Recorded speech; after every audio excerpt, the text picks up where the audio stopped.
Hello दोस्तों, मैं Naresh Wankhede, sales expert. आप सभी का स्वागत करता हूं आज के मॉड्यूल में। और आज के मॉड्यूल में हम सीखने वाले हैं कि जो बाइंग कस्टमर्स रहते हैं उनका बिहेवियर क्या रहता है, उनके क्या कंडीशंस रहते हैं, कौन से ऐसे कस्टमर है जो हमसे बाय कर सकते हैं और कौन से ऐसे कस्टमर है जो हमसे बाय नहीं कर सकते, हम कैसे उनके साइकोलॉजी को पकड़ सकते हैं। तो ये चीज आज हम सीखने वाले हैं और एक बहुत ही अच्छा मॉड्यूल भी आपके साथ में मैं शेयर करने वाला हूँ। एक बहुत ही अच्छा जो मेथड है वो आपके साथ में मैं शेयर करने वाला हूँ। तो ज्यादा समय ना लेके हम स्टार्ट करते हैं कि जो हमारे जो कस्टमर है, जो बाइंग कस्टमर है, तो उनका बिहेवियर क्या होना चाहिए। जो बाइंग कस्टमर है उनको हम किस तरीके से पहचान सकते हैं। तो यहाँ पे कुछ एग्जांपल मैंने आपके सामने रखे हुए। सबसे फर्स्ट है दोस्तों कि इज द प्रोडक्ट अवेलेबल और मंथली इंस्टॉलमेंट। अगर आपने किसी को प्रेजेंटेशन शो किया, किसी पर्सन को, या आपने किसी सर्विस उनको दिखाई, आपने पूरा तरीके से उनको बताया, प्रोडक्ट के बारे में सारी जानकारी दी, और अगर वो पर्सन आपसे पूछता है क्या आपका प्रोडक्ट मंथली इंस्टॉलमेंट पे अवेलेबल है, इसका मतलब क्या हुआ? इसका मतलब ये हुआ कि वो पर्सन जेन्युइन है और वो पर्सन इंटरेस्टेड है, तभी वो आपसे पूछ रहा है कि क्या आपका जो प्रोडक्ट है, जो आपकी सर्विस है, वो मंथली इंस्टॉलमेंट पे क्या अवेलेबल है। सेकेंड है दोस्तों, you can you deliver product on Sunday.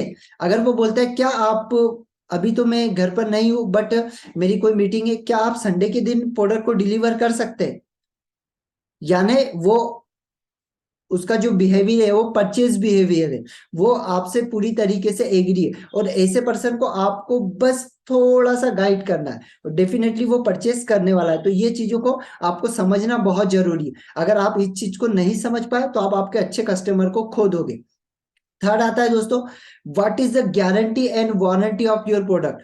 मतलब वो आपके प्रोडक्ट के अंदर इंटरेस्ट ले रहा है, वो आपसे पूछ रहा है क्या आपके प्रोडक्ट की कोई गारंटी और वारंटी है। अगर उसको इंटरेस्ट नहीं रहता तो वो पूछता ही नहीं आपसे।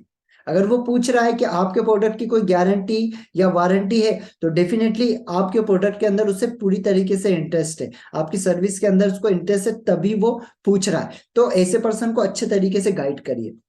फोर्थ है दोस्तों, how many colours are available. यानी आपकी कोई पेंट की दुकान है, या आपका ऐसा कोई सर्विस है, या आपके ऐसा कोई प्रोडक्ट है जिसके अंदर कलर्स, डिफरेंट डिफरेंट टाइप के कलर्स यूज होते हैं, तो वहां पर वो आपसे पूछ रहा है क्या आपके पास में और भी कोई कलर कलर अवेलेबल है इसके अलावा, तो आप यहाँ पे उसको गाइड कर सकते हैं। अब यहाँ पे एक बात समझना कि बहुत सारे लोग क्या करते हैं कि अपनी दुकान में कोई कस्टमर आए तो वो क्या करते हैं, उनके पास में जो कलर रहते हैं ना वो उनको दिखाते जाते हैं, बट वो कस्टमर की क्या नीड है उसको नहीं समझते, और उससे क्या होता है, कस्टमर इरिटेट हो जाता है और वो बोलता है नहीं मुझे ये नहीं चाहिए, और वो दूसरी शॉप पर चला जाता है।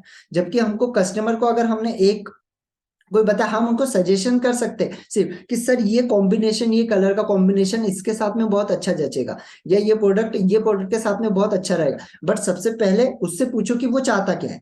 अगर आपने उससे नहीं पूछा और आपने आपकी राय रखी, तो डेफिनेटली वो आपसे आउट हो जाएगा, और ये चीज हमको नहीं करना है। हमको जो हमारा जो कस्टमर है उसकी नीड को पहले हमको जानना है। हम उसकी नीड को जानेंगे ना, तो डेफिनेटली हम अपने कस्टमर को बहुत अच्छे तरीके से हैंडल कर पाएंगे, अपनी सर्विस उसे दे पाएंगे।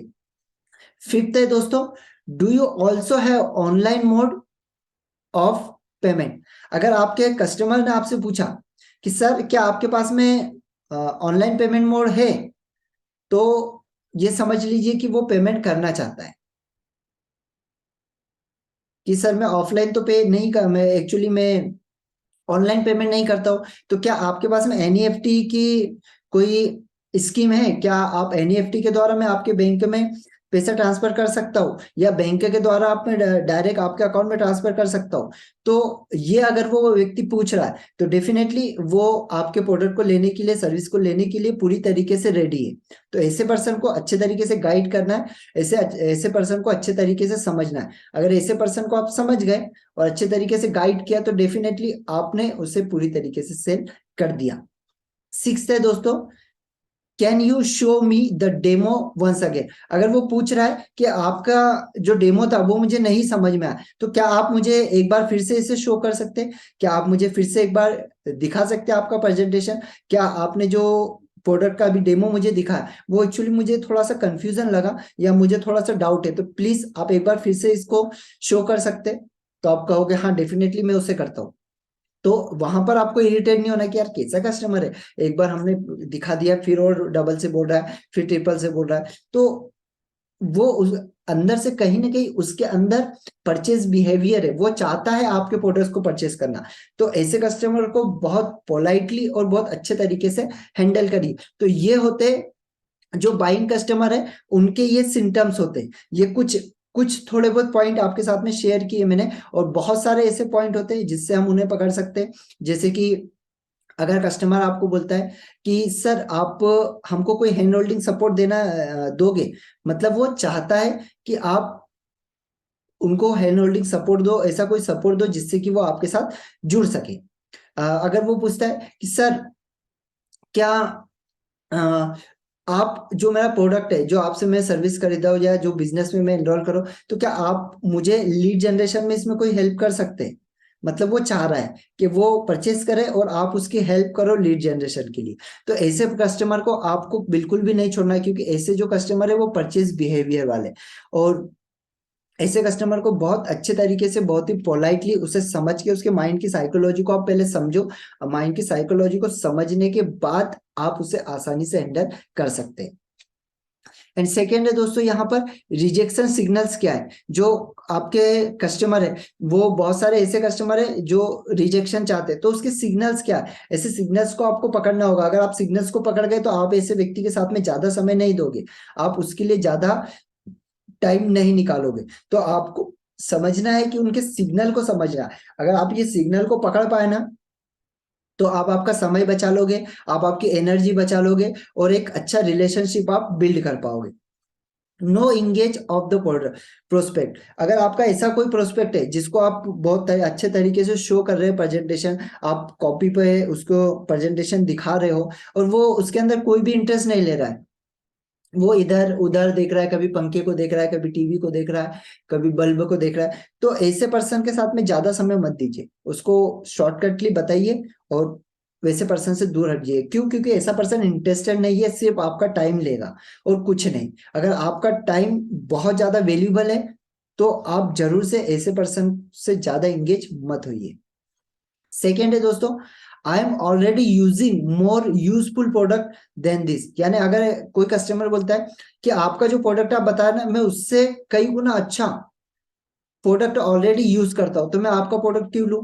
मतलब यहाँ पर वो शो कर रहा है कि आपका जो प्रोडक्ट है वो अच्छा नहीं है। आपने सारी चीजें उसे दिखाई, आपने प्रेजेंटेशन शो किया, आपने सारी चीजें उसके साथ में शेयर करी, उसके बाद अगर वो ये चीज बोलता है, मतलब वो आपको रिजेक्ट कर रहा है, इनडायरेक्टली रिजेक्ट कर रहा है। तो ऐसे पर्सन को आपको समझना है। थर्ड है, mail me all details I will go through it. अगर आप, हाँ, आप उनसे बात कर रहे हैं, आप उनको शो कर रहे हैं कोई चीजें, तो वो बोलता है कि एक काम करिए अभी है ना, आप हमको मेल कर दीजिए, हम उसे देख लेंगे। और दोस्तों कोई पर्सन ऐसा नहीं है जो देखता है, कोई नहीं देखता है। 100 में से एक पर्सन होगा जो मेल को देखेगा कि इन्होंने क्या डिटेल पहुंचाई है, कोई नहीं देखता, कोई खोल के नहीं देखता। ये मेरा एक्सपीरियंस है, प्रैक्टिकली एक्सपीरियंस है। तो ऐसे पर्सन को आप पास में जाके उससे अपॉइंटमेंट लेके ही उसको प्रेजेंटेशन शो करे। वो अगर बोलता है मेल पे भेजिए, तो उसे बोलिए कि सर मेल पे नहीं भेज सकते क्योंकि डेटा बहुत बड़ा है, और उसको कैसे आगे हम सीखने वाले कि उसको किस तरीके से ऑब्जेक्शन हैंडलिंग के अंदर में उसमें बताने वाला हूं आपको कि इस ऑब्जेक्शन को कैसे हैंडल करना है। लेकिन सबसे पहले आपको रिजेक्शन सिग्नल्स को पहचानना बहुत जरूरी है, क्योंकि इसको पहचान गए तो डेफिनेटली आपकी सेल्स के अंदर बहुत ग्रोथ होने वाला है। I will think it over, यानी मैं और सोचता हूँ। कुछ लोग बोलते हैं कि मैं और सोचता हूँ और सोचने के बाद आपको आंसर देता हूँ, मतलब वो इंटरेस्टेड नहीं है। कुछ लोग होते हैं I will do the research work and compare other, जैसे वो ये चीज बोलते हैं कि मैं रिसर्च करूंगा, आपके प्रोडक्ट के बारे में और सोचूंगा। ऐसे पर्सन कुछ हद तक के इंटरेस्टेड होते हैं। अगर आपने उसको पूरा प्रेजेंटेशन शो कर दिया, सारी चीजें उसे बता दी, उसके बाद भी अगर वो बोलता है कि मैं पहले ना रिसर्च करूंगा, मार्केट से कंपेयर करूंगा, तो ऐसा प्रोडक्ट, ऐसा पर्सन इनडायरेक्टली आपको रिजेक्ट कर रहा है। तो ऐसे पर्सन को समझना बहुत जरूरी है, और ऐसे पर्सन को कैसे हैंडल करना है वो चीज भी हम सीखने वाले हैं। लेकिन इनके सबसे पहले सिम्टम्स को आप समझिए कि ये क्या सिम्टम्स शो कर रहे हैं, हमें क्या सिग्नल्स दे रहे हैं। कुछ बोलते हैं आई एम नॉट इंटरेस्टेड, कुछ लोग होते हैं जो डायरेक्टली बोलते हैं आई एम नॉट इंटरेस्टेड। तो ऐसे पर्सन के ऊपर तो ध्यान देना ही नहीं है, ऐसे को तो हमको डायरेक्टली रिजेक्ट फॉर्म में डाल देना है। एक होता है जो होता है आई डोंट हैव मनी। दोस्तों पैसा पैसा बैरियर नहीं होता। जैसे वो बोल रहा है ना कि मेरे पास पैसा नहीं, पैसा बैरियर नहीं होता। वो आपके इसमें कितना इंटरेस्ट ले रहा है, उसकी जिज्ञासा कितनी है, वो कितना सीखना चाहता है, वो कितना लाइफ में ग्रोथ करना चाहता है, उसकी नीड है या नहीं है। अगर उसकी नीड नहीं होगी तो डेफिनेटली बोलेगा I am not, I have not money, I didn't have money, मतलब मेरे पास में पैसा है ही नहीं, वो ये चीज शो करेगा। बट ऐसे पर्सन को आपको देखना है, उसकी नीड को पकड़ना है। आपने ऐसे पर्सन की नीड पकड़ लिया तो डेफिनेटली वो ऑब्जेक्शन हैंडलिंग में मैं आपको बताऊंगा कि इससे कैसे ऑब्जेक्शन हैंडलिंग की जाए, और वो डेफिनेटली पैसा पे करेगा। अब है दोस्तों एक फॉर्मूला, इसके पहले भी मैंने आपको आई थिंक बताया है, बट मैं अभी इसको बहुत अच्छे तरीके से क्लियर कर दूंगा आपको, जिसे कहा जाता है मेन फॉर्मूला। मेन फॉर्मूला में एम फॉर होता है मनी, ए फॉर होता है ऑथोरिटी, एन फॉर होता है नीड। अब यहाँ पे आपको समझना ये मेन फॉर्मूला मतलब क्या। अगर ये चीज समझ गए तो आपका ग्रोथ रेट बहुत अच्छे तरीके से आगे बढ़ जाएगा, सेल्स का जो ग्रोथ है वो बहुत तेजी से आगे बढ़ जाएगा, क्योंकि आप समझ जाओगे। यहाँ पर एक छोटा सा एग्जाम्पल कुछ दिए, जैसे आपका मेमोरी पावर का कोई कोर्स है और आप किसी कोचिंग इंस्टीट्यूट में गए, आपने स्टूडेंट को वहां पर सारी चीजें शो करी, आपने बताया, अब स्टूडेंट को अच्छा लगा, स्टूडेंट को नीड भी है, लेकिन क्या स्टूडेंट के पास पैसा है? डेफिनेटली नहीं है। क्या स्टूडेंट के पास में अथॉरिटी है? डेफिनेटली नहीं है। तो वहां पर क्या होगा, जब बच्चा अपने घर पे जाके मम्मी पापा को बताएगा, मम्मी पापा उसे रिजेक्ट कर देंगे। तो वहीं पर आपको क्या कर सकते हैं आप, कि स्कूल में या कॉलेज में आप जब प्रेजेंटेशन जब देने जा रहे हैं, आपका मेमोरी पावर का जब आप आपका जो प्रोजेक्ट है उसको दिखाने जा रहे हैं, तो वहां पे आप पेरेंट्स को आप वहां पे बुलाइए। आपने अगर पेरेंट्स को बुलाया और पेरेंट्स को के सामने शो किया, तो क्या हुआ, मेमोरी पावर का जो टेक्निक है आपने जब उनके सामने बताई, तो बच्चे को, स्टूडेंट को नीड है, स्टूडेंट के पास में पैसा नहीं है, लेकिन पैसा देने वाले ऑलरेडी जिनके पास में अथॉरिटी है वो अवेलेबल है, मनी ऑलरेडी अवेलेबल है, वो आपको पैसा पे करेगा, मतलब वहां पे आपका सेल होगा। बट अगर आपने बच्चों के सामने ही सारी चीजों को शो कर रहे हैं तो वहां पे सेल नहीं होगा। सेकेंड है, एक सॉफ्टवेयर का आपको सिंपल सा उदाहरण दिया कि आप किसी कंपनी में गए या होटल्स में गए, आप होटल में गए और होटल में जो मैनेजर है, आपने बताया कि सर ये हमारा सॉफ्टवेयर है और इसकी ये खासियत है, ये सॉफ्टवेयर आपके टाइम को बचाएगा, आपकी एनर्जी को बचाएगा, आपके मनी को सिक्योर करेगा, और आपके मनी को मतलब काफी हद तक जो आपके एक्सपेंसेस है इसको कम कर देगा। आपने ये चीजें उनको शो की, और फिर शो करने के बाद उस मैनेजर को नीड है उस चीज की, मैनेजर को उसकी नीड है, मैनेजर के पास पैसा भी है, गल्ला भी है, पैसा भी, लेकिन उसके पास अथॉरिटी है क्या? नहीं, उसके पास अथॉरिटी नहीं है। अथॉरिटी किसके पास में? अथॉरिटी है जो ऑनर है उसके पास में। तो यहाँ पर क्या होगा, वो परचेस नहीं कर पाएगा, बोलेगा ठीक है मैं अपने बॉस से पूछता हूँ फिर मैं बताता हूँ। तो आपको जब पर्सन के पास आप जा रहे हो तो आपको देखना है कि क्या उसके पास पैसा है, सबसे पहला क्या उसके पास पैसा है, क्या उसे अथॉरिटी है कि वो पैसा पे कर सकता है, और क्या उसे नीड भी है।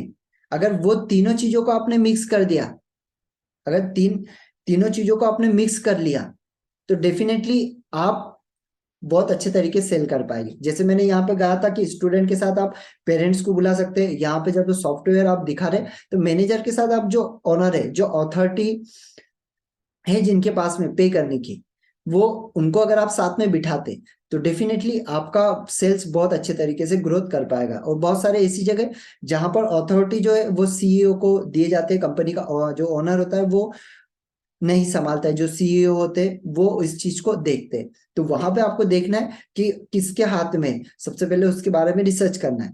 अगर आपको पता चल गया कि हाँ इस व्यक्ति के साथ में है, तो उस व्यक्ति को साथ में आपकी मीटिंग में बिठाइए, और मीटिंग में बिठाकर उसे पूरी तरीके से शो करिए। आपने उसे शो किया, डेफिनेटली आपकी क्लोजिंग जो है हैंड टू हैंड होने वाली है।